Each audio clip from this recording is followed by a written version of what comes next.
So we're in 1 Samuel chapter 17, and I think we need to read it. So this is a long one. You guys can stay seated and I'll just go through and read it. Let's start in verse 1 here. It says, "Now the Philistines gathered their armies together to battle, and were gathered at Socoh, which belongs to Judah. They encamped between Socoh and Azekah and Ephes-dammim. And Saul and the men of Israel were gathered together, and they encamped in the valley of Elah, and drew up in battle array against the Philistines. The Philistines stood on a mountain on one side, Israel stood on a mountain on the other side, with a valley between them. And a champion went out from the camp of the Philistines named Goliath from Gath, whose height was 6 cubits and a span. That's 9'6". He had a bronze helmet on his head, and he was armed with a coat of mail, and the weight of the coat was 5,000 shekels of bronze. So you guys have seen coats of mail if you ever watch night movies, that kind of stuff. 125 pounds is what his shirt weighed. 125 pounds. This guy was a hefty guy. And he had bronze armor on his legs and a bronze javelin between his shoulders. Now the staff of his spear was like a weaver's beam, and his iron spearhead weighed 600 shekels, and a shield bearer went before him. That 600 shekels is 15 pounds for the point of his spear. Then he stood and cried out to the armies of Israel and said to them, "Why have you come out to line up for battle? Am I not a Philistine, and you the servants of Saul? Choose a man for yourselves and let him come down to me. If he's able to fight with me and kill me, then we will be your servants. But if I prevail against him and kill him, then you shall be our servants and serve us." And the Philistines said, "I defy the armies of Israel this day. Give me a man that we may fight together." When Saul and all Israel heard these words of the Philistine, they were dismayed and greatly afraid. Now David was the son of that Ephrathite of Bethlehem, Judah, whose name was Jesse, and who had 8 sons. And the man was old, advanced in years in the days of Saul. The 3 oldest sons of Jesse had gone to follow Saul to the battle. The names of his 3 sons who went to the battle were Eliab the firstborn, next to him Abinadab, and the third Shammah. David was the youngest, and the 3 oldest followed Saul. But David occasionally went and returned from Saul to feed his father's sheep at Bethlehem. And the Philistine drew near and presented himself 40 days, morning and evening. So for 40 days, morning and evening, this guy's coming out and talking trash to the armies of Israel, saying, "Send me out a man that we can fight."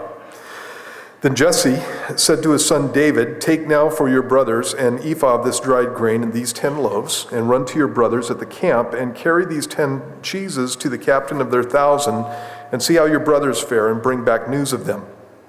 Now Saul and they and all the men of Israel were in the valley of Elah, fighting with the Philistines. So David rose early in the morning, left the sheep with a keeper, and took the things and went as Jesse had commanded him. And he came to the camp as the army was going out to fight and shouting for the battle, for Israel and the Philistines had drawn up in battle array, army against army. And David left his supplies in the hand of the supply keeper, ran to the army, and came and greeted his brothers. Then as he talked with them, there was the champion, the Philistine of Gath, Goliath by name, coming up from the armies of the Philistines, and he spoke according to the same words. So David heard them. And all the men of Israel, when they saw the man, fled from him and were dreadfully afraid. So the men of Israel said, "Have you seen this man who has come up? Surely he has come up to defy Israel. And it shall be that the man who kills him, the king will enrich with great riches, will give him his daughter, and give his father's house exemption from taxes in Israel." Then David spoke to the men who stood by him, saying, "What shall be done for the man who kills this Philistine and takes away the reproach from Israel? For who is this uncircumcised Philistine that he should defy the armies of the living God?" And the people answered him in this manner, saying, "So shall it be done for the man who kills him."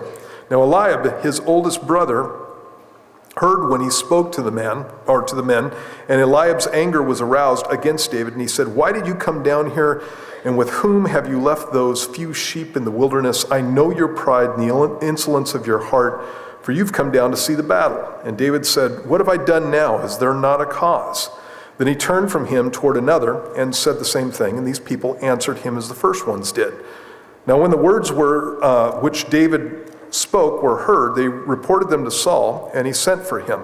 Then David said to Saul, "Let no man's heart fail because of him. Your servant will go and fight with this Philistine." And Saul said to David, "You are not able to go against this Philistine to fight with him, for you are a youth, and he a man of war from his youth." But David said to Saul, your servant used to keep his father's sheep, and when a lion or a bear came and took a lamb out of the flock, I went out after it and struck it, and delivered the lamb from its mouth. And when it arose against me, I caught it by its beard and struck and killed it. Your servant has killed both lion and bear, and this uncircumcised Philistine will be like one of them, seeing he has defied the armies of the living God. Moreover, David said, the Lord, who delivered me from the paw of the lion and from the paw of the bear, he will deliver me from the hand of this Philistine. And Saul said to David, go, and the Lord be with you. So Saul clothed David with his armor, and he put a bronze helmet on his head. He also clothed him with a coat of mail. And David fastened his sword to his armor and tried to walk, for he had not tested them. And David said to Saul, I cannot walk with these, for I have not tested them. So David took them off. And then he took his staff in his hand, and he chose for himself 5 smooth stones from the brook, and put them in a shepherd's bag in a pouch which he had, and his sling was in his hand, and he drew near to the Philistine. So the Philistine came and began drawing near to David, and the man who bore the shield went before him. And when the Philistine looked about and saw David, he disdained him, for he was only a youth, ruddy and good-looking. So the Philistine said to David, am I a dog that you come to me with sticks? And the Philistine cursed David by his gods. And the Philistine said to David, come to me, and I will give your flesh to the birds of the air and the beasts of the field. Then David said to the Philistine, you come to me with a sword, with a spear, and with a javelin. But I come to you in the name of the Lord of hosts, the God of the armies of Israel, whom you have defied. This day the Lord will deliver you into my hand, and I will strike you and take your head from you. And this day I will give the carcasses of the camp of the Philistines to the birds of the air and the wild beasts of the earth, that all the earth may know that there is a God in Israel. Then all this assembly shall know that the Lord does not save with sword and spear, for the battle is the Lord's, and he will give you into our hands. So it was, when the Philistine arose and came and drew near to meet David, that David hurried and ran toward the army to meet the Philistine. Then David put his hand in his bag, took out a stone, and he slung it and struck the Philistine in his forehead, so that the stone sank into his forehead, and he fell on his face to the earth. So David prevailed over the Philistine with a sling and a stone, and struck the Philistine and killed him. But there was no sword in the hand of David. Therefore David ran and stood over the Philistine, took his sword, and drew it out of its sheath and killed him and cut off his head with it. And when the Philistines saw that their champion was dead, they fled. Now the men of Israel and Judah arose and shouted and pursued the Philistines as far as the entrance of the valley and to the gates of Ekron. And the wounded of the Philistines fell along the road to Sha'araim, even as far as Gath and Ekron. Then the children of Israel returned from chasing the Philistines, and they plundered their tents. And David took the head of the Philistine, brought it to Jerusalem, but he put his armor in his tent. When Saul saw David going out against the Philistine, he said to Abner, the commander of the army, Abner, whose son is this youth? And Abner said, as your soul lives, O king, I do not know. So the king said, inquire whose son this young man is. Then as David returned from the slaughter of the Philistine, Abner took him, brought him before Saul with the head of the Philistine in his hand. And Saul said to him, whose son are you, young man? So David answered, I am the son of your servant Jesse, the Bethlehemite. Okay, let's pray. Father, we just want to come before you and again, Lord, just ask that you would be speaking to our hearts as we're studying your word. We thank you, God, that you're a God who doesn't care about the circumstances that we face and how daunting they may be and how much more powerful our situations around us are than we ourselves. There is a God in Israel, and there's a God for us, and we are people who follow you. And God, you are able to overcome anything that we have to stand up against. And so, Lord, we just pray that you'd help us to take encouragement from this passage and that you'd, again, speak to our hearts. And we ask this in Jesus' name. Amen. Okay, long passage. We already went over where the giants came from last time. I just want to reiterate a couple of things here. Goliath was a huge guy, 9'6". And so, like I was saying last week, this is 8 feet. To the top of my hand is 8 feet. And so you got to put another 1.5 feet, which is about from here to here, over the top of my hand before you get to the height of this guy. And David was probably about, the norm for height about that time was about 5'2", 5'3", somewhere in there. And so my wife sits at about 5'2", and her head's right here, okay? And so there you go. Add a 1.5 feet to that, and that's what you're talking about. That's who David's going up against. And again, when you look at the situation that's going on here, obviously it's a pretty daunting thing, and it is a situation where you have the enemies of God coming out and openly mocking the people of God. Openly mocking the people of God. And like we were talking about last week when we look at the battles that come up against us, a lot of times they can be outward. And in Ephesians chapter 6, it says when those outward battles are taking place, in other words, somebody's coming up and mocking you or mocking the things of God, the Bible says that we're not fighting against flesh and blood. We're fighting against principalities and powers, basically the power behind the throne. So this guy who's coming up and saying stuff to you and talking it up and all that kind of stuff has got somebody that's behind him, that's inspiring him, that's speaking to him, and he's under the influence of the enemy. And we always need to remember that. And here's the other thing that you need to remember. You can't whip the enemy, not on your own. You're 5'2", he's 9'6", you're a punk, he's a soldier. That's what we're talking about when we're talking about Satan and the things that he brings up against us. So sometimes it's an outward thing, in that sense. Sometimes it's inward. And one of the things that Satan loves to do is he doesn't take over a Christian's life, but he loves to inflame the junk that you've got going on. Just because I become a Christian doesn't mean that I don't have stuff in my life that needs to be taken care of. What happens when I become a believer is the Spirit of God comes into my life, he begins changing me, but my flesh is still here. And so I've got this battle that's going on between my spirit and my flesh. And that continues for the rest of my life. Just because I became a Christian doesn't mean that I don't lust anymore and that I'm not necessarily greedy anymore and that I don't have all the junk that I had before. That I don't get angry, that I don't have a sharp tongue and all of that stuff. What happens when Christ comes into my life is there's now a battle that takes place between my flesh and between my spirit. And sometimes when you're battling over these things, it just seems like you can't win. Like we always talk about the fact that sometimes we're going to God and we're asking him to forgive us. And when you first hear about God's forgiveness, it's a great thing. And you're all excited about it. It's like, you will forgive me for this stuff? That's awesome. And so you go and ask God to forgive you for it. And it's great, right? You feel forgiven, all that stuff. And then you go out and do it again. And then it's like, God's gracious. And he'll forgive me for it. And then you go and ask him, and then you go out and do it again. And you're like, if God's anything like me, he's probably getting tired of this. And after you've done it 6 or 7 or 8 or 10 or 20 times, you're just hanging your head in shame and just going, what have I got to say to God?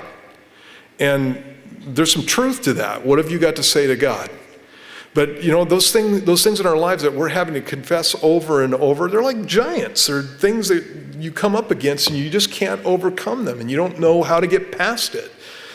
And so like I said, we could go through and we could fill that blank with anything that you want to, whether it's lust or whether it's greed or whether it's a lousy tongue or whatever it is in your life. You can fill that blank, and there are things that are overcoming you, and it's not supposed to happen.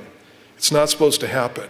When I have a walk with God, what's supposed to happen is I'm supposed to be walking in victory, and I'm supposed to be winning all the time. I like to win, and that's the situation here. Now, obviously, this is a real battle. This is something that actually took place. David actually killed this guy, but there's some really cool principles that you find in here for overcoming giants in our lives, overcoming giants.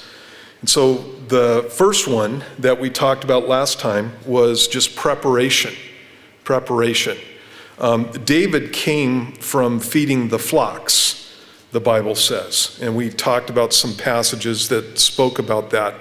He also chose David his servant, took him from the sheepfolds, from following the ewes that had young. He brought him to shepherd Jacob his people and Israel his inheritance. So he shepherded them according to the integrity of his heart and guided them by the skillfulness of his hands. The other thing that you see about David that's most notable is that he was the sweet psalmist of Israel.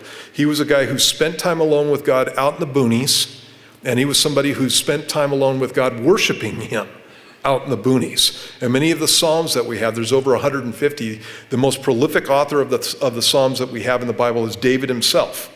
And many of those Psalms were written when he was a kid and he was a shepherd. And we went through and talked about a couple of those. Psalm 23 is a great one for this, right? And so what you have is a preparation in David's life. A preparation in David's life where God was working in him.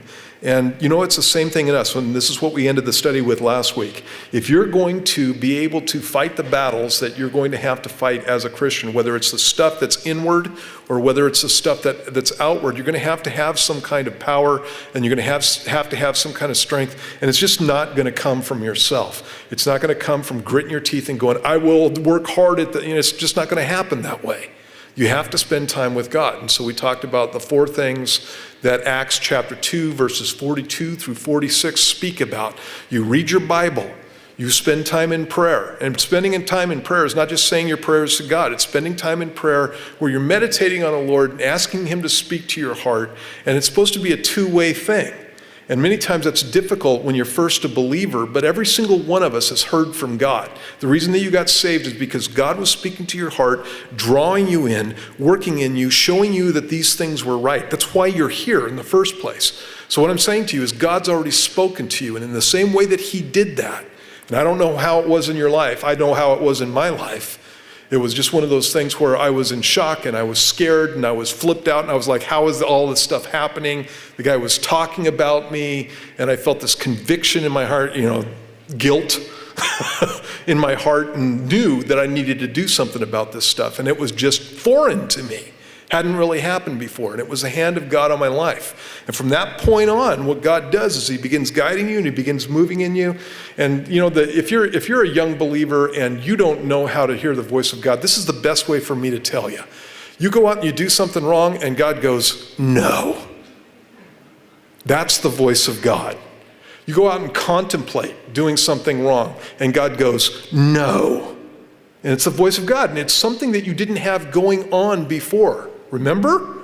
Before it was just pretty much a free-for-all, and now it's like you start to do something or you do something and you feel radically guilty. Voice of God. That's what's happening.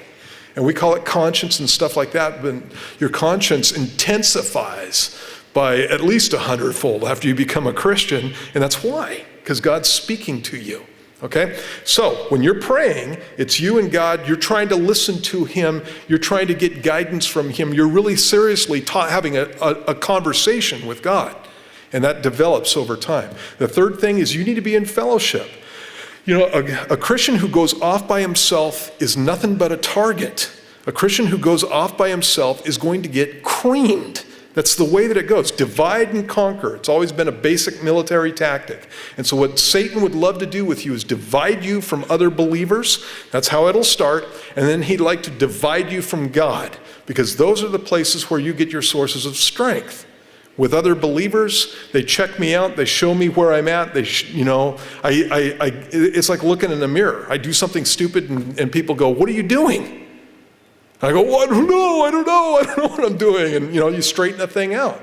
Or on the other hand, it's a place where God will use you to bless other people. And if you are not involved in that, then things are going to get weird with you. Some of the weirdest people I know are Christians who sit home and just, watch the TV. And of course, this is going on TV. So, I know that some people, just let me talk to the camera for a second here. Just some people, you're sick and you're at home, and I understand that, and God covers for that. But if you're sitting on your couch at 9:30 in the morning watching this because you don't want to go to church, you're messed up. You still have time to get to the 11 o'clock service.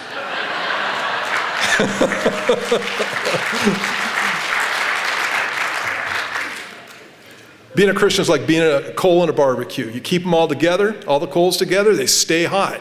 You take one out, you stick it by itself, it gets cold really quick. And that's what happens to many people. When people fall away, that's almost always the progression that they go through. They stop reading the Word, and they stop fellowshipping, and somewhere in there, they stop praying. And then, the rest of it just falls apart on them. And then the fourth thing is you need to tell other people about Christ. You need to tell other people about Christ. God's been faithful to you. He's been faithful to you. He was faithful to bring somebody into your life to let you know who he was and to let you know what you needed. And he would like you to have the same heart towards the people who are around you.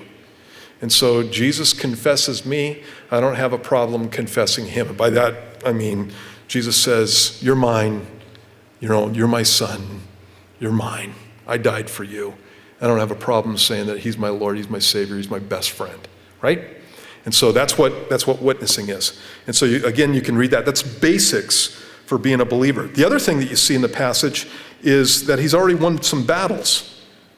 If you look at verse 34, let's look at verse 32. It says, then David said to Saul, let no man's heart fail because of him, the Philistine. Your servant will go out and fight with this Philistine. And Saul said to David, you are not able to go against this Philistine to fight with him, for you're a youth, and he a man of war from his youth. But David said to Saul, your servant used to keep his father's sheep, and when a lion or a bear came and took a lamb out of the flock, I went out after it and struck it and delivered the lamb from its mouth. And when it arose against me, I caught it by its beard and struck and killed it. Your servant has killed both lion and bear, and this uncircumcised Philistine will be like one of them, seeing he has defied the armies of the living God. Moreover, David said, the Lord who delivered me from the paw of the lion and from the paw of the bear, he will deliver me from the hand of this Philistine. And Saul said to David, go, and the Lord be with you. One of the things that happens after you have spent time with the Lord is that there will be small battles that are won in your life that nobody knows about except for you and Jesus. That's how it always goes. There are these small battles that take place in your life. And so I remember when actually one of my small battles was just reading the Bible and not being bored. I would sit down to read my Bible and I would be bored to tears. And I was just like, I don't know what this means. I don't know what it's talking about. And it was one of those things that I went to the Lord and I asked him about. And I asked him just to speak to my heart out of the word and to make it something that was good. I had read Psalm 19, where it says that your word is sweeter than honey and it's more precious than silver or than gold. And many times when I'm praying or when I'm reading, I'll be praying. If it's getting boring to me, I'll be praying and I'll go, God, I know that this thing's sweeter than honey. I know that it's more precious than silver or gold, and it's not like that to me right now. I'm bored. Will you please change my heart? Will you make it like that to me? And then I continue reading. And that's exactly what God does. There's some practical stuff that you can do with this as far as reading your Bible. And it's some of the stuff that I do when I teach. When I read my Bible, I put myself in the story. I'm not just reading words. And I was just talking to one of the ladies in our fellowship about the reading your Bible through in a year thing. How many of you committed to doing that this year? Raise your hand. All right, that's awesome. That's great. Have you noticed that when you're doing that pretty soon it's like you got to do your 5 chapters or your 7 chapters a day, and pretty soon you don't even know what you're reading anymore because you're just trying to get through it and that whole thing?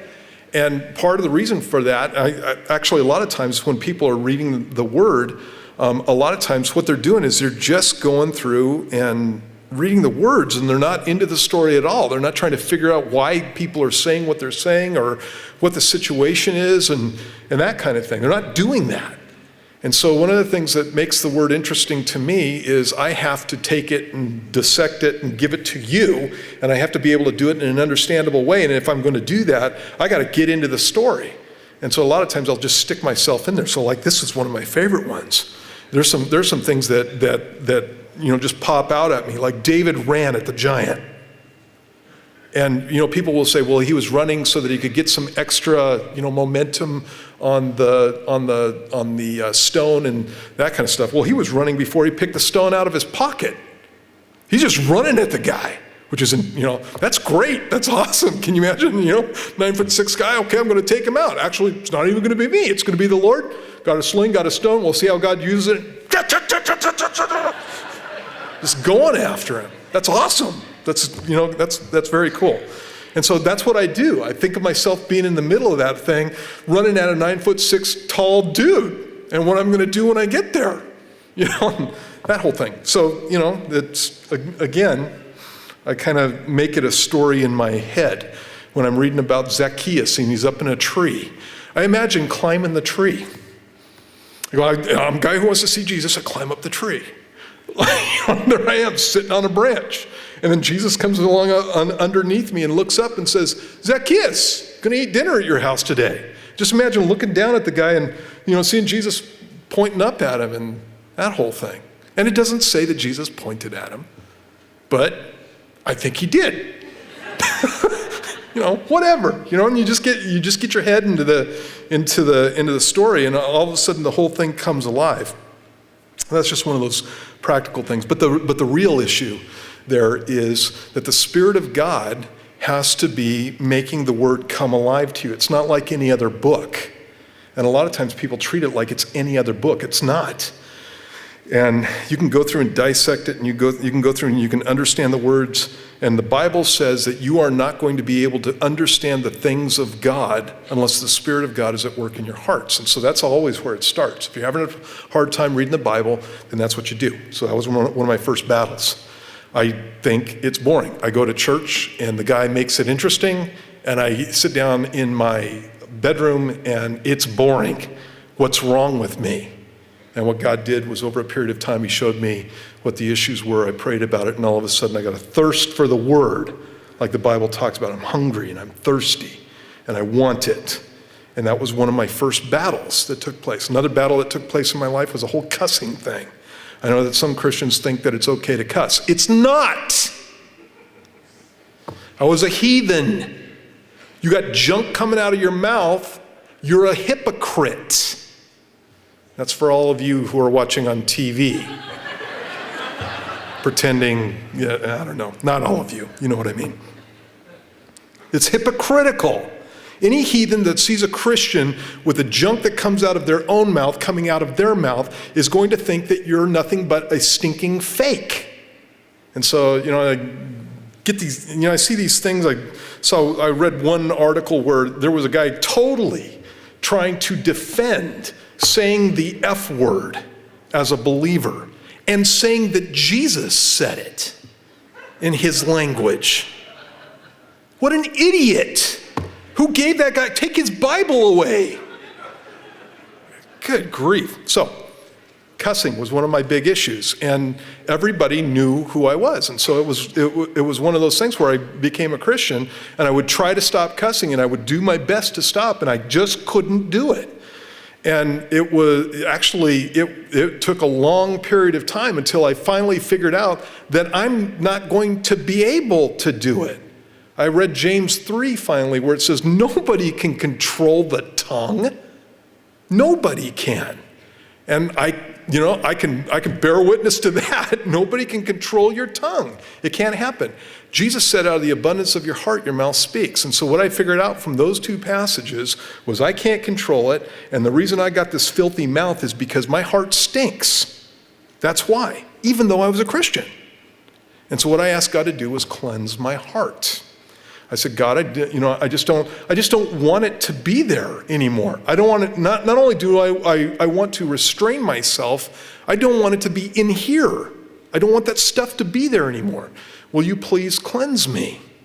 And that's exactly what God did. All of a sudden, it's like, I've said this before, I had some basic battles when I first became a Christian, and they were fighting and drinking and cussing. What else? There were others. Let's do those.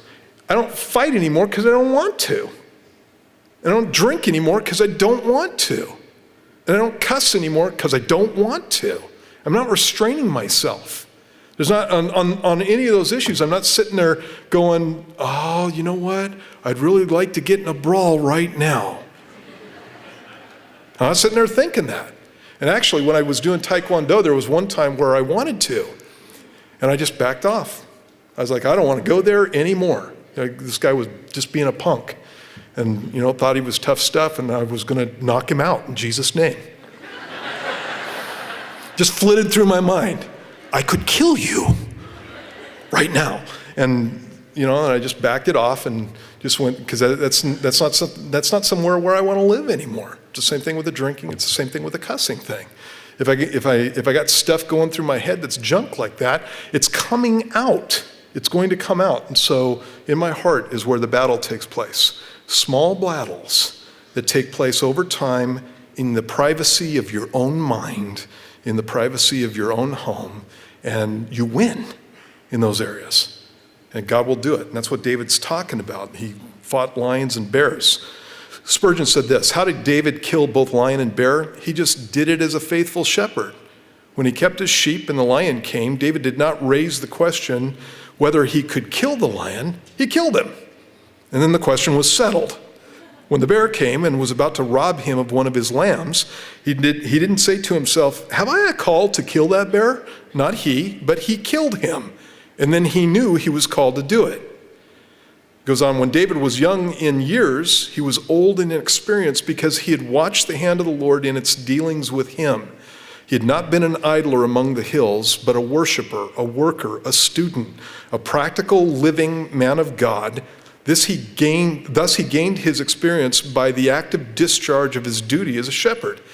He did what he was called upon to do with holy daring, and in so doing he learned the faithfulness of God. Many men have lions and bears, but no experience. He goes on and says, I charge you therefore, my beloved brethren and sisters who know the Lord, be up and in earnest to slay your lions and your bears, that you may learn how to kill your Philistines. That is to say, serve God with all your heart and patiently bear the cross for his name's sake, so that when the time shall come for you to stand as a lone man for Christ, you may do it gloriously and may bring honor to your divine leader. And again, it's in all the small areas that God starts training you for the big stuff. There's a passage in Luke 16:10 through 11 where Jesus is talking about money in the passage, but he gives a principle that goes along with this whole thing. And he says this, he who is faithful in what is least is faithful also in much. And he who is unjust in what is least is unjust also in much. Therefore, if you've not been faithful in the unrighteous wealth, who will commit to your trust the true riches? And it's the idea that God is watching me in the small things that I do. And when I'm faithful in the small things, God will commit bigger things to me. If I'm unfaithful in small things, then you can expect that God's not going to trust me with anything larger than what I've got. There's a training regimen. You figure out how to do the basics first, and once you got the basics down, then God begins to move you on. And if you're not getting the basics down, if you're staying in the same place, that's where you have to focus. You have to focus on those things and just go, God, this is where, I just want to be faithful in these things. So what does that mean? What that means is, let's just use the money stuff. So you go to the cash register, and the checker gives you more change than you're supposed to have. And you know it, and you walk out the door. Do you go, ha ha ha, I'm going to go get me something else. It's like, took her, too bad for her, whatever. Do you do that? Or do you turn around and go, oh man, she gave me too much change, and walk back in? You walk back in and do that, she's going to stand there with a shocked look on her face, because people don't do that. And that's being faithful in small things. And when you're faithful in those things, then God can trust you with larger things. When I'm looking at handing things out to people, I'm really not interested in putting them in a position where they're going to fail.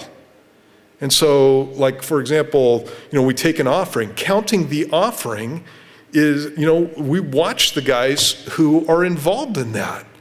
And, if there's somebody who's a little bit too much into the money, and this is what I mean by that. I had a buddy of mine, I went over to work with him, to visit him at his work this one time. He's working at a gas station. He's counting the money at the end. And while he's counting the money, he holds up this big sack of bills, and he goes, do you know what I could do with this?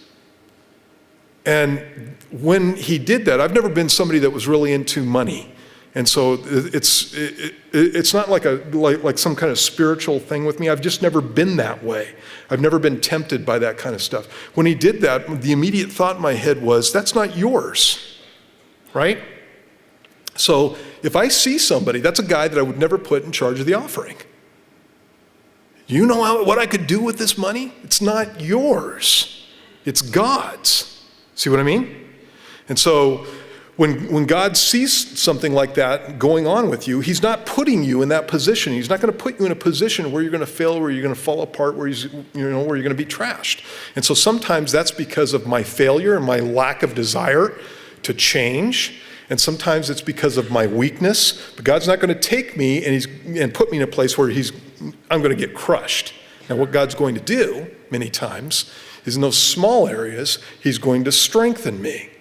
And he's going to turn things around for me, and then he's going to give me the big stuff. You kill lions and bears before you go after giants, is the point. You kill lions and bears before you go after giants. And there's an attitude that this guy's got. And the attitude is basically, you're dead meat because you defied the armies of the living God. Look at verse 26 again.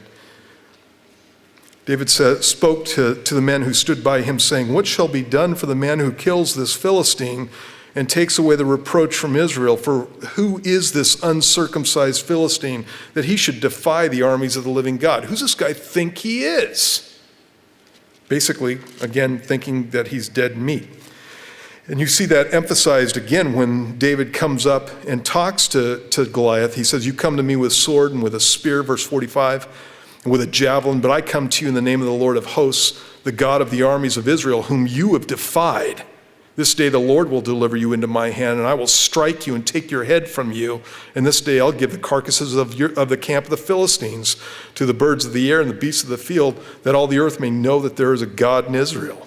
Then all this assembly shall know that the Lord does not save with sword and spear, for the battle is the Lord's, and he'll give you into our hands. So David basically says, you blew it, Bucky. You defied the armies of the living God. You defied God himself. And you think you're going to be standing here in 10 minutes? It's not going to happen. You're dead. And so David already considered the guy to be dead meat because he, again, defied the armies of the living God. So take that, transfer it to all the junk in your life. All the junk in your life. Does God want the junk in your life gone? Yes. Do you want the junk in your life gone? Hopefully, yes. And if you don't, that's where you first start praying. God, I realize there's junk in my life that needs to go, but I don't want it to go. I like it a lot. Will you please change my heart?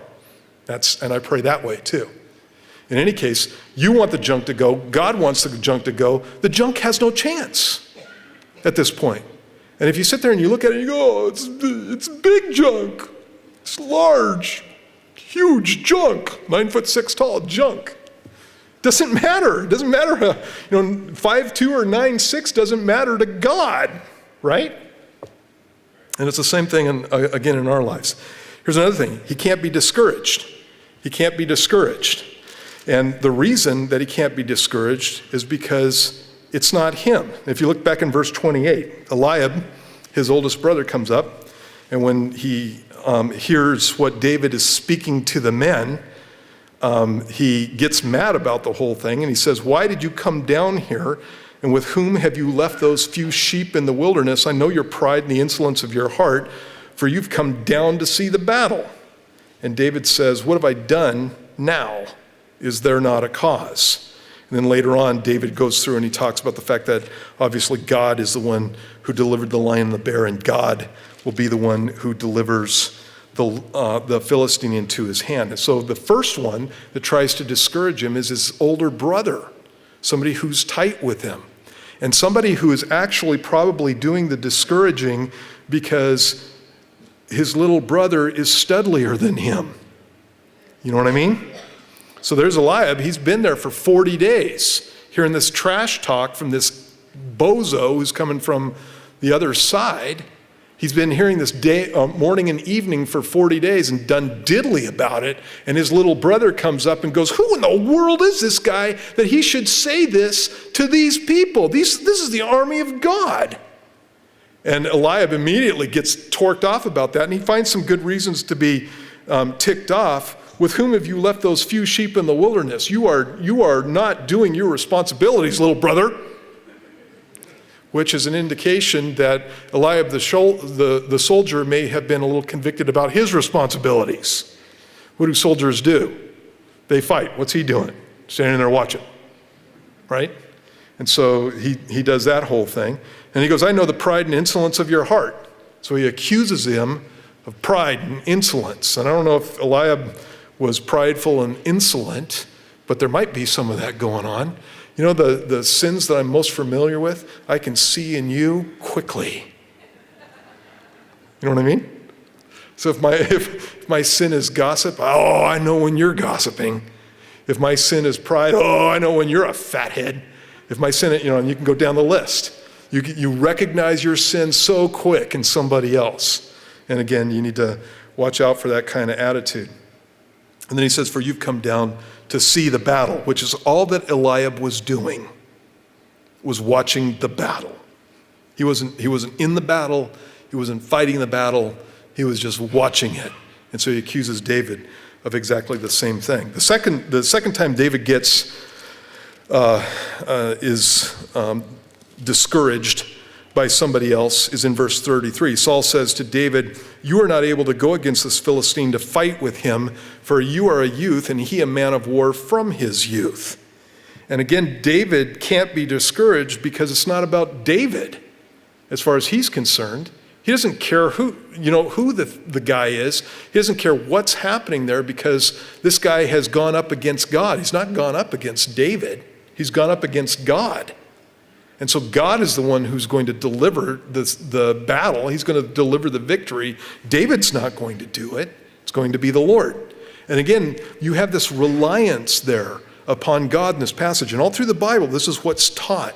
I'm not to be reliant upon myself. I'm supposed to be reliant upon the Lord. God helps those who help themselves. Is that in the Bible? No, it's not in the Bible. Benjamin Franklin said that. Not Jesus, not God. God helps those who can't be helped. That's in the Bible. Not the exact phrasing, but that whole principle is in Scripture. That's what grace means. Grace means getting good things that I don't deserve. I need the grace of God in my life in every situation because I'm such an idiot. I do so many stupid things, and I can't ever seem to get it right. That's why. And so what I need is somebody who can come along and make me different. And when I have that kind of attitude, I don't have this self-trust and this belief in myself and this belief in my abilities and that kind of thing. When I have a real belief in the fact that God is the one who's able to do this, and it really doesn't matter how good I am at it. God can do this stuff. Then I'm going to win in the situation. And again, it depends on your calling, okay? And so some people take this and they get goofy with it. And so they say, well, I can't sing a lick, but God is able to make me minister to thousands. And so they start writing rock songs and thinking that they're going to be the next Christian rock artist. Well, it depends. Did God call you to that? And if God did not call you to that, then you can't expect him to come along and bless your desire to be a rock star or whatever those things are.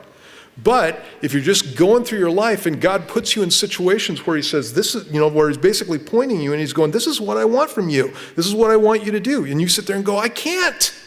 I'm not smart enough. I'm not strong enough. I'm not good enough. I can't.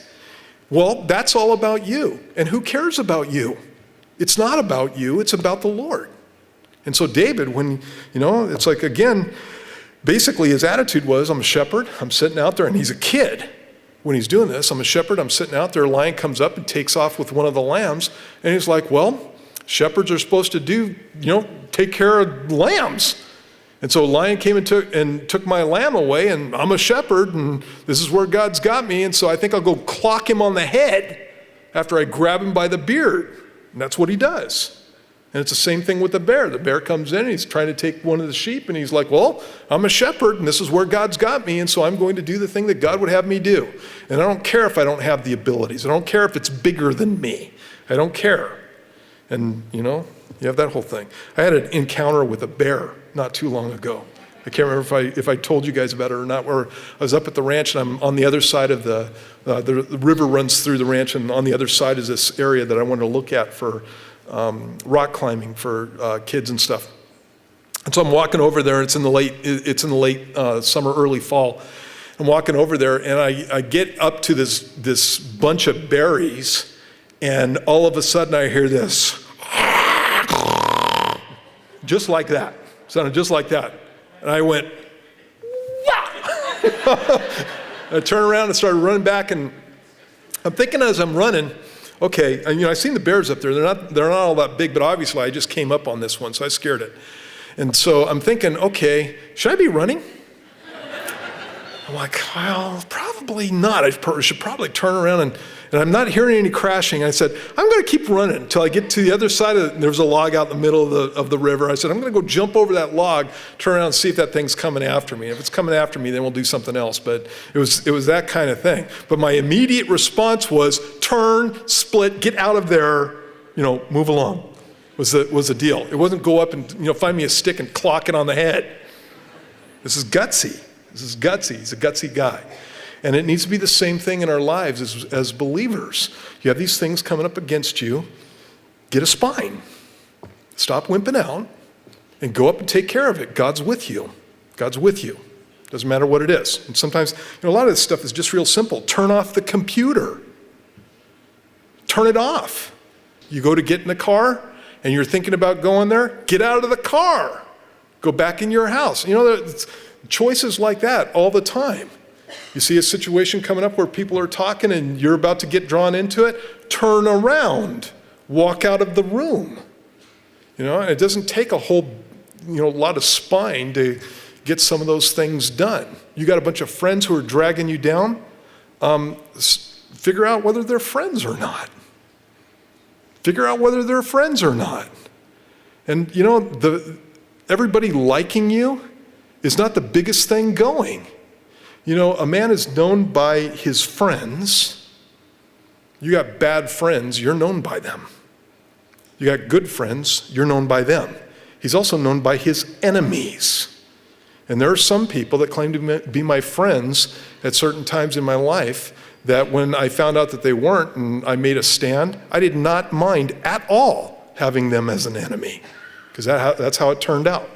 They became enemies. You're known by your enemies as well as your friends.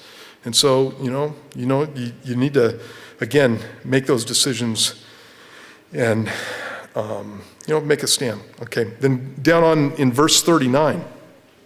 So after this whole thing goes on, David talks to him about the lion and the bear and all of that stuff. Saul decides to give David his armor because he's going into battle. And after all, that's what you need when you're going into battle. You need some armor there. And so Saul puts the armor on him, and it says in verse 39, David fastened his sword to his armor, tried to walk, for he had not tested them. And David said to Saul, I cannot walk with these, for I've not tested them. So David took them off. And basically what you have there is a way that people think that you're supposed to fight a battle. And for the most part, it's true. You would go into battle with a mail shirt on and armor on and a sword and all that stuff. It's not something that David could use, though. And many times, one of the things that I will see people doing as Christians is trying to be a really bad imitation of their favorite Christian, their favorite Christian teacher, their favorite mentor, or that kind of stuff. And God doesn't want your bad imitation of somebody else. What God wants to use is you. I've even seen guys, I grew up in Calvary Chapel, and so the guy who started Calvary Chapel, you guys have probably heard him on the radio, Chuck Smith, and he talks like this. I believe that, and he's got this real slow cadence when he's speaking. Actually, when I listen to him, there are ways that you can speed him up when you're listening to him. Like if you're, you know how that works? You can just speed up the voice. I get him going about twice as fast as he goes so I can get through the study or whatever. But he talks really slowly, and I knew some guys down in Southern California who were pastors who did imitations of him. Literally, they would teach exactly like him. And they go get a Chuck Smith study and Bible study, and they just repeat verbatim everything that Chuck said. And they would use his same illustrations. I went to a pastor's conference one time where Chuck would always do this thing where he'd go, I believe, and he'd just kind of take his hand like that. And this dude gets up there and he does exactly the same thing to a bunch of pastors. I believe. All the pastors are looking at each other. That whole thing. You don't want to be a bad imitation of somebody else. God wants to use you. He wants to use you. And so it's not going to work, using somebody else. Now, Paul said, you can imitate me as I imitate Christ. And the point that he was making was, in all those things that I am Christ-like, feel free to imitate me. But otherwise, you don't imitate my personality, you don't imitate my attitudes, you don't imitate all my stuff. You know, I don't know. I've got things that are just me. And so I tell football stories, and it's not going to work if you're a girl. Yeah, well, in football, you do this. And when you come up to the line, it's just not going to work. And so you got to figure something else out in that situation. I know that my football stories are great, and everybody wants to use them really. But you know what I mean, right? And I've seen that with some ladies too. Actually, my wife would confess to you that there have been a couple of ladies in our fellowship over time that were just really godly women, and they had a certain type of personality, to a certain type of spirit about them, and she would kind of try to imitate them because she liked it. And so there have been times when she was doing things, and I was like, "What are you doing?" And she's just like being really sweet to me. Not that she's not sweet, but it's not sweet the way that she was. She was just trying to be kind of quiet and sweet. And I'm like, "Who are you? Get out of my house. You're freaking me out," and that kind of thing. And we would talk about it. And I go, "I don't need you to be a copy of that lady." It's the same thing. You just want to follow the Lord, and you want God to use you, okay? Then the next thing that you see is that I want to point out is in verse 40. It says, "Then he took his staff in his hand." That's why Goliath is accusing him of coming to him with sticks. He's got a shepherd's staff in his hand. "And he chose for himself 5 smooth stones from the brook and put them in a shepherd's bag in a pouch, which he had, and his sling was in his hand, and he drew near to the Philistine." So instead of going out in Saul's armor, he goes out in what he knows, and he does what he knows. And so he goes out with his staff, and he goes out and picks up 5 smooth stones. Why 5?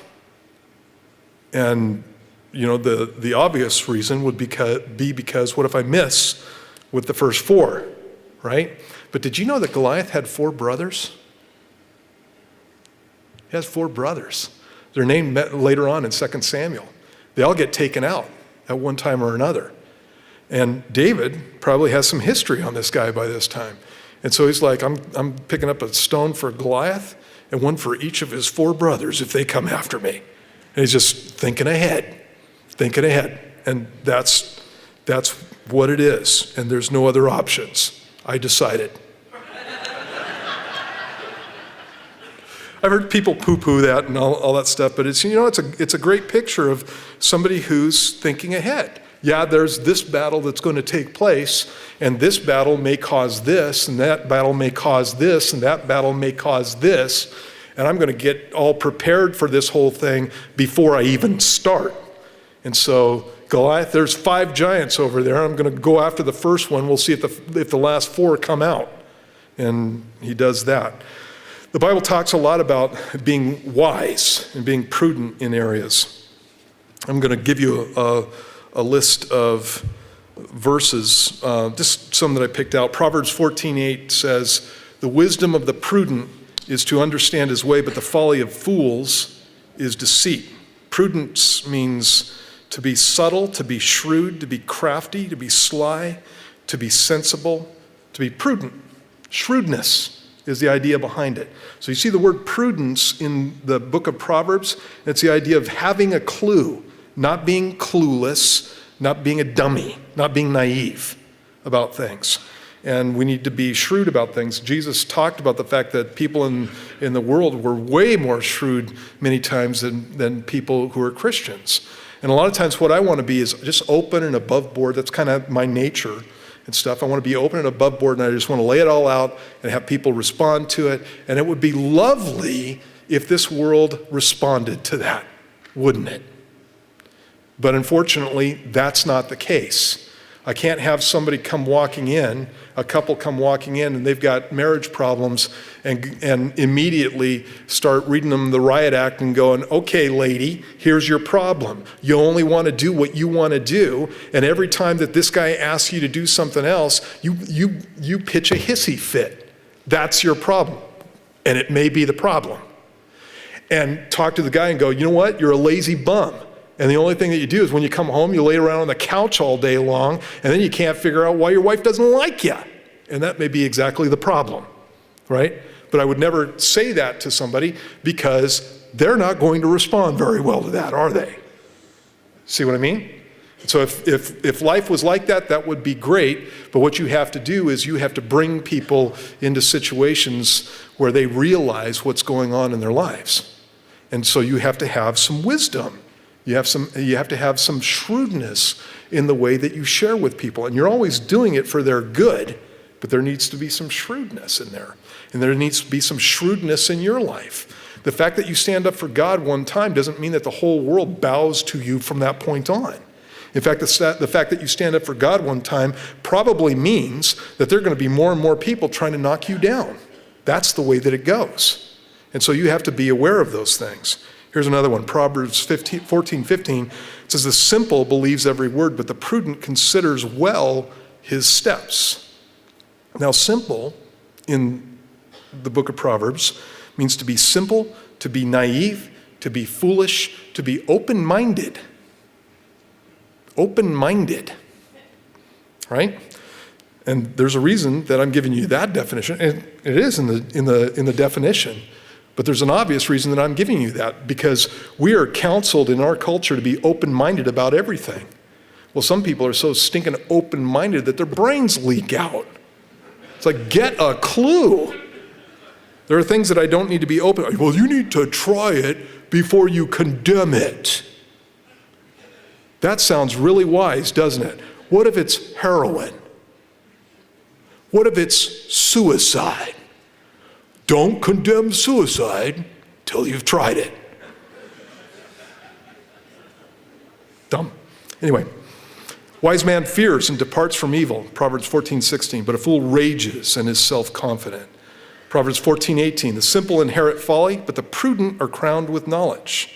Proverbs 15:22, without counsel plans go astray, but in the multitude of counselors they are established. Proverbs 21:5, the plans of the diligent lead surely to plenty, but those of everyone who is hasty, surely to poverty. Proverbs 27:12, a prudent man foresees evil and hides himself, the simple pass on and are punished. And it's the idea of paying attention to what's going on around you, paying attention to what's happening and what the consequences are going to be of something, that kind of thing. You got to pay attention. And if you're not, you're likely to get dinged. And you're going to fall on your face going, where did that one come from? And it's because, again, you're not paying attention. One more football story. On punt returns.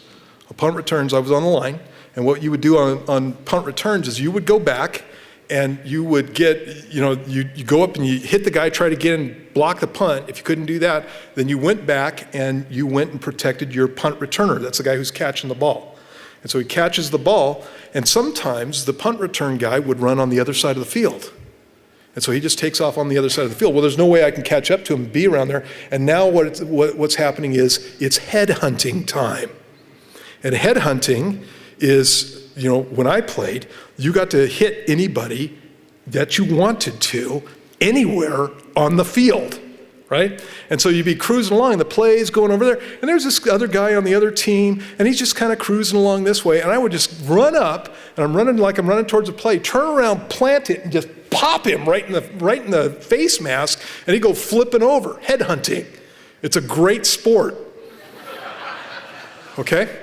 Now, a prudent man would be watching on a punt return for headhunters. That's what a prudent man would do. And the thing that was so fun about headhunting is you always had these guys who just, they thought they were out of the play, so they were out of the play, and they're just going, boof! And then they can't figure out. One time I did it right in front of the stands against our school rivals. It was great, right in front of our stands. Everybody standing up, yeah! They don't even care about the play. They cared about the fact that I planted this guy. And so if you don't want all of hell clapping over you, you pay attention. Because some nut may come around headhunting you, right? That's what prudence is. Got that? Okay, you got to have your head in the game. And then finally, you have this battle. And one of the things that you have with David is he doesn't listen to the enemy. Verse 43 through 44. Am I a dog that you come to me with sticks? And the Philistine cursed David by his gods. And the Philistine said to David, come to me, and I'll give your flesh to the birds of the air and the beasts of the field. And then David answers. We've gone over the answer a couple of different times. He doesn't listen to one thing that this guy says, except you're going to give him, I'm going to give your flesh to the birds of the field. He goes, no, no, no, no. What's happened is you've defied God, and so you're already dead. And not only that, all your buddies who are with you, what's going to happen is God's going to take those guys and he's going to give their flesh to the birds of the field. That's what's going to happen. And one of the things, again, that when you're trying to overcome things in your life that you need to keep in mind is that you don't listen to the enemy. You don't listen to the enemy. Jesus said he's been a liar from the beginning. Oh, you can't do that. Oh, you'll never win over that. Oh, God doesn't love you. God's tired of hearing you confess your sin over that issue. God doesn't care about you. God's mean to you. God put you in this, but he lies all the time. I can go through lists and lists of the lies because I've heard them all. He lies. You don't listen to him. You don't listen to lies. And then the next thing that you see again here is that there is a dependence upon the Lord. Verse 45 through 47, David says, you've defied the armies of the living God, and because of that, your carcasses are going to be laid out for the birds of the air, and so, that all the earth may know that there's a God in Israel. And then in verse 47, then all this assembly shall know that the Lord does not save with sword and spear, for the battle is the Lord's, and he will give you into our hands. And again, in all these issues that we're talking about, all these things that come against you, the battle is not yours. The battle is the Lord's. And again, you see this total dependence upon the Lord. Then the next thing that you see is David attacks. And I already mentioned that. He runs at the guy. He doesn't tentatively walk up to him. He runs at him. He's going after him. He's all in at this point. And you can tell why. He's got some history with God. And so his attitude is, God delivered the lion into my hand, he delivered the bear into my hand, you're no big deal. Because lions and bears, they were big, God took care of that, you're not a big thing, you're no big deal. God's gonna take care of you too. And so he just runs and he's all in. And I think that many times the reason that we fail in an issue is because we're not all in. I had a friend of mine who had a 5-pack-a-day habit and had tried to quit a number of different times. And she came up to me this one time and she said, well, God doesn't help me with this whole thing. And I go, well, what do you mean? Well, I pray about it and I can't get past the smoking thing. And it was just one of those things that was real hard for her. There were a number of things that God just took out of her life, but this is one of those things that God left for a battle. And it was hard for her. And so when I was talking with her about it, and it was her husband too, when I was talking to them about it, I said, okay, well, tell me what happens when you go to quit. Well, we've tried already 3 times. I go, yeah, tell me what happens when you go to quit. They go, well, we get rid of the ashtrays. And I go, what do you do with them? She goes, well, we put them up in the closet. And I go, why? And they go, well, in case it doesn't work. And I go, oh, you're not all in. Tell you what, go take the ashtrays out and put them in, bust them up and throw them in the dumpster and get committed to doing what you feel like the Lord would have you do. Do that. And that's exactly what she did. And her husband went out and did it. And, basically the end of that conversation was, okay, Steve, I'm going to go do it. But every time I have a craving, I'm calling you. You have to pray for me. And I was like, okay, well, I can do that. And so she only called me one time. I only prayed for her one time. And about a week later, she was pretty well over it. And, she still had some struggles later on, but she never smoked again. Never smoked again. And again, it's that whole idea of being all in. Are you all in or not? Do you want it to change or not? And if you don't, then you're leaving options there. Then he goes up and he kills the guy with a stone. I love that. Takes a sling and a stone. He hits Goliath in the forehead. Do you remember Goliath's armor? Verse 5. He had a bronze helmet on his head, armed with a coat of mail. So he's got a bronze helmet on his head. The bronze helmet covers your head, right? And I've never seen any implement or helmet from this time that didn't cover your whole forehead. And as a matter of fact, most of them had a nose bridge that went down to cover the nose of your face. And so it was all in here, right there. And it says it went into his forehead. And I imagine that the helmet was still on. Now, I've known some big guys when I played football, there were some guys I played football with, when they put their helmet on, their foreheads would scrunch up like this, and you could see this much of their forehead right there. And so maybe that was the case with him, maybe. But I kind of think he probably had equipment that fit. And so if that's the case, that stone not only went into his forehead, it went through the helmet into his forehead. Now, how do you do that as a kid slinging a stone? And maybe he had a really good arm. Maybe he had the wrist thing going or whatever, maybe. Or maybe God guided the stone. Maybe that's the case. In any case, the stone goes in, he falls to the earth, and it says, verse 50, so David prevailed over the Philistine with a sling and a stone and struck the Philistine and killed him without a sword in his hand, right? Then look at verse 51. Therefore, David ran, stood over the Philistine, took his sword and drew it out of his sheath and killed him. How many times did he kill him? Killed him twice. He's twice dead. Okay, now obviously what's happening there is you get a stone sunk into your forehead, you're dead, right? And what David was doing was making sure he was dead, letting everybody else know he was dead by hacking his head off and holding it up. Hi, Goliath. He's probably doing it like this. Oh! His head weighs so much, you can tell from early. Get that fat head? Yeah. In any case, he kills him and kills him again. There's a passage in Romans 8:13 where it says, if you live according to the flesh, you will die. But if by the Spirit you put to death the deeds of the body, you will live. And again, it's that idea of you don't just defeat the things that we're dealing with. You kill them and you make sure that they're dead. That's what you want to do. Kill them and make sure that they're dead. Twice dead is what you want with your flesh. In whatever area it's rearing its head. Cut the head off.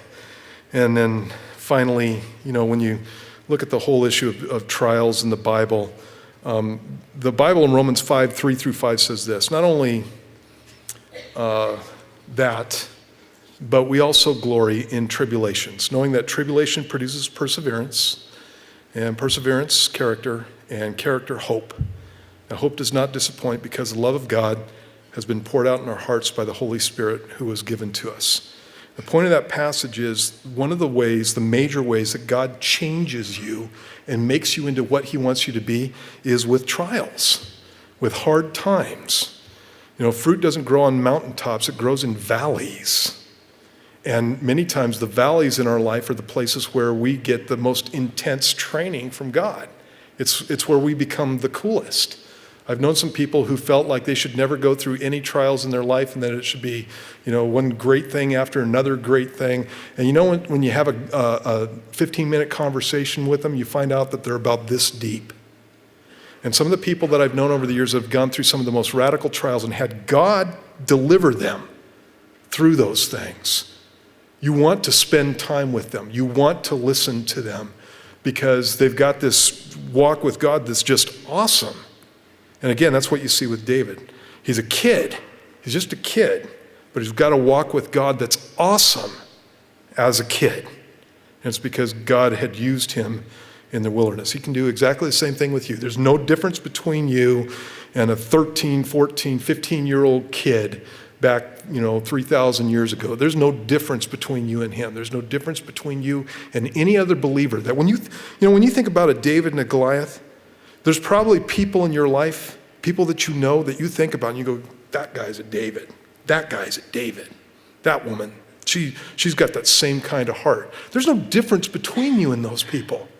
The only difference between you and them is your trust in God in those situations. That's the only difference between you and them. So you trust God, he'll get it done for you. And obviously, the Bible talks about the fact that the major battle that God got us through was a battle with our sin. All of this would be academic if Jesus hadn't taken care of sin on the cross. I mentioned this when we first started. When you become a believer, what happens is you become alive in your spirit and God begins changing you from the inside out. And the thing that was keeping you dead was sin. And when Jesus went to the cross, he paid the penalty for sin. And the Bible says that he took it out of the way. He took it out of the way. Literally, all the commandments in the Bible that condemned you for what you were and who you were, Jesus took it out of the way, the Bible says, and nailed it to the cross. It's the idea of he took a penalty for you. And the penalty that he took, obviously, was taking your penalty for sin so that you could have his righteousness. And he just switched places with us. And when we partake of communion, that's what we're remembering. This is the place, when we take communion, we're remembering where the battle was fought and won. Basically, it's already a done thing. Remember when David basically said to Goliath, you're already dead. You've defied the armies of the living God. The battle's already over. And that's a situation that we've got as Christians. The battle is already over because of what Jesus did on the cross. And every time that we partake of communion, we're celebrating that. Jesus said, this is my body, which was broken for you. You take and you eat this, you do it in remembrance of me. This is blood of the new covenant, or the new covenant in my blood. And every time you partake of this, you need to remember me. And so we're going to do that right now. We're going to do this like we do it on Wednesday nights. I'll pray for the elements, and then you guys can come up and you can go ahead and get them. Take them back to your seat. We're just going to continue worshiping. And when you're ready to partake, then you go ahead and do it. And you got that? So you come up and get the bread. You come up and get the grape juice. Go back to your seat. Spend some time worshiping God. If you need to straighten things out between you and the Lord on some issue, then do it. Just ask the Lord to forgive you. He wants to. He wants things to be right between you and him. If you're sitting there looking at issues in your life that have been battles that you've been failing at, this is a great time to come before the Lord and go, God, I'm not strong enough. Will you please change me? Will you please fight the battle for me? Will you please change me from the inside out? It's a great time to do it. So let's do that. Let's pray. Father, we thank you again for, Lord, the sacrifice that you made in sending your son. And Lord Jesus, the fact that you would come down and that you would live a life here and do it perfectly, and then take your place on the cross that you never deserved, and that I did, and that everybody in this room did, so that we could take your place in heaven, which we've never deserved. It's just awesome, Lord, the sacrifice that you made for us. And your word says that you did it out of love. You did it because you love us, and because you want us to be with you. And we just thank you for that, Lord. As we partake of the bread and of the cup, Lord, we remember the sacrifice that you made, taking the beating upon yourself, the stripes. And you said that by those stripes we would be healed. And we thank you, Lord, that you've made a provision for us. We thank you also for the cup that represents your shed blood. And your word says that it's by your blood that we're cleansed and we're made clean. Father, we thank you that even though, like your word says, our sins are as scarlet, that they can be as white as snow if we'll come and confess. And so, Lord, we just want to remember you as we partake of the Lord's Supper. And Lord, just bless you in our worship. We ask this all in Jesus' name. Amen.